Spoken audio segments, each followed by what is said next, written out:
Cinema হলে আসছে না দর্শক, খাবারের দাম বেশি, এজন্যই কি এমনটা হচ্ছে? এমনটা আমি বলছি না, এমনটা বলছেন বলিউড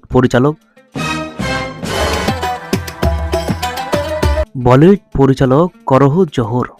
কুছ কুছ হোতা হ্যায় সিনেমা নিয়ে আত্মপ্রকাশ করেন। এরপর কাভি খুশি কাভি গম, student of the year, I দিল হাই মুশকিল এর মতো সিনেমা দর্শকদের উপহার দিয়েছেন।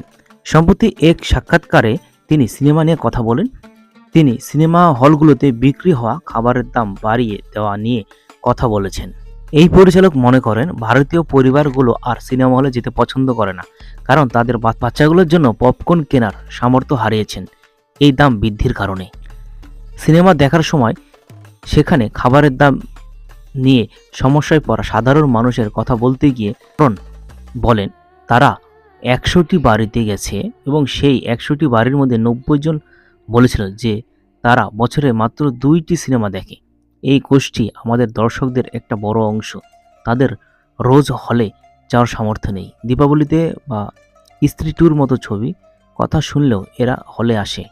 ভাষ্য, পারিবারিক সদস্যরা বলেছেন যে তারা সিনেমা হলে যেতে পছন্দ করেন না, কারণ বাচ্চারা যখন বলে যে সেখান থেকে পপকর্ন বা কোনো অন্য খাবার কিনে দিতে, তখন তাদের অস্বীকার করতে খারাপ লাগে। সেই টাকা খরচ করে তারা একটি রেস্টুরেন্টে খেতে যেতে ইচ্ছুক, যেখানে তাদের আর সিনেমার টিকিটের জন্য টাকা দিতে হচ্ছে না, খাবারের খরচ হচ্ছে শুধু।